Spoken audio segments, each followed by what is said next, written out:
Hello student, welcome back to my YouTube channel মজাদার science.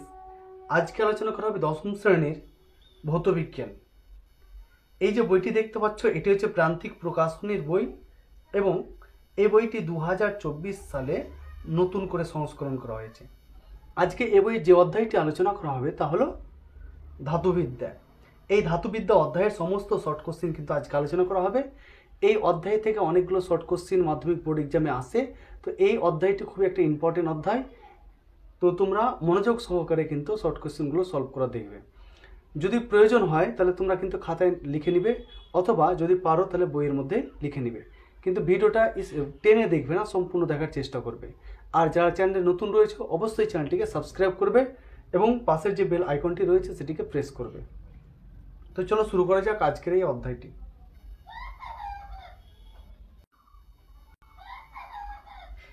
এক নম্বর MCQ রয়েছে, প্রদত্ত কোনটি অ্যালুমিনিয়াম ধাতুর আকরিক। তাহলে এটা হচ্ছে বক্সাইট অ্যালুমিনিয়াম ধাতুর আকরিক, এটা আমরা সবাই জানি। তাহলে এক দাগের অ্যান্সার হয়ে গেল এ, বক্সাইট। 2 নম্বর, প্রদত্ত কোন ধাতু সংকরে জিঙ্ক বর্তমান। তাহলে কাঁসা রয়েছে, পিতল রয়েছে, ব্রোঞ্জ, ডুরালুমিন, এদের মধ্যে জিঙ্ক রয়েছে পিতলে, অপশন বি রাইট। 3 নম্বর, প্রদত্ত কোনটি অ্যালুমিনিয়ামের আকরিক বক্সাইটের সংকেত। তাহলে Al2O3 আর 2 অণু জল, অপশন সি হচ্ছে রাইট, এটা হচ্ছে বক্সাইটের সংকেত। 4 নম্বর, লোহার আকরিক রেড হেমাটাইটের সংকেত হলো। তাহলে রেড হেমাটাইটের সংকেত হচ্ছে option B Fe2O3, option beta কিন্তু সঠিক। 5 নম্বর কোশ্চিনটা রয়েছে, আর্দ্র বায়ুতে তামা সবুজ বর্ণের যে যৌগ উৎপন্ন করে তা হলো option A basic copper carbonate. যে সবুজ বর্ণের আস্তরণ পড়ে সেটাকে বেসিক কপার কার্বনেট বলা হয়। 6 নম্বর কোশ্চিনটা রয়েছে, প্রদত্ত কোনটি জিঙ্কের আকরিক জিঙ্ক ব্লেন্ডের সংকেত। তাহলে অপশন বি হচ্ছে রাইট, ZNS, এটা হচ্ছে জিঙ্ক ব্লেন্ডের সংকেত। এরপরে একটি শব্দে বা একটি বাক্যে উত্তর দাও। অ্যালুমিনিয়ামের একটি ব্যবহার লেখো। তাহলে অ্যালুমিনিয়াম ব্যবহার করা হয় কি কাজে। তো আমরা জানি বিমান প্রস্তুতিতে, যে কোনো একটা লিখলে হলো, বিমান প্রস্তুতিতে অ্যালুমিনিয়াম ব্যবহার করা হয়। তোমাদের বইয়ে দেখবা অনেকগুলো ব্যবহার লেখা আছে, যার মধ্যে একটা কিন্তু লিখে দিতে পারো, বিমান প্রস্তুতিতে। 2 নম্বর, অ্যালুমিনিয়াম ও লোহার মধ্যে কোনটি ভারতে সমৃদ্ধ। তা আমরা জানি লোহা ভারতে কিন্তু সমৃদ্ধ, সবচেয়ে বেশি পাওয়া যায় লোহা ভারতে। 3 নম্বর, কপার ও ম্যাগনেসিয়ামের মধ্যে কোনটি পিতলে বর্তমান। তাহলে 3 দাগের অ্যান্সার হচ্ছে কপার, এটা কিন্তু পিতলে বর্তমান রয়েছে। 4 নম্বর কোশ্চিনটি, কপারের একটি আকরিকের নাম ও সংযুক্তি লেখো। তাহলে কপারের একটি আকরিকের নাম হচ্ছে ম্যালাকাইট।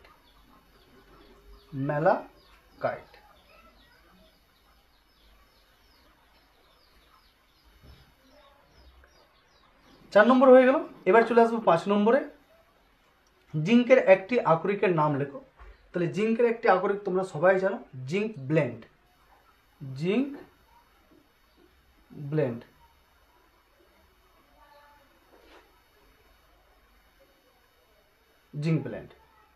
6 নম্বর কোশ্চেনে চলে আসবো, কোন কোন ধাতু আলোকবাজি প্রস্তুতিতে ব্যবহৃত হয়। তাহলে আলোকবাজি প্রস্তুতিতে ব্যবহার করা হয় অ্যালুমিনিয়াম, 1 নম্বর ধাতু অ্যালুমিনিয়াম। তারপরে ব্যবহার করা হয় স্ট্রনসিয়াম,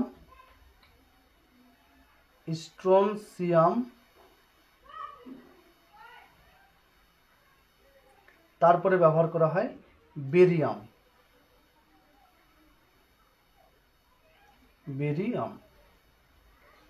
ব্যাস, এই 3টি ধাতু কিন্তু আতশবাজিতে ব্যবহার করা হয়।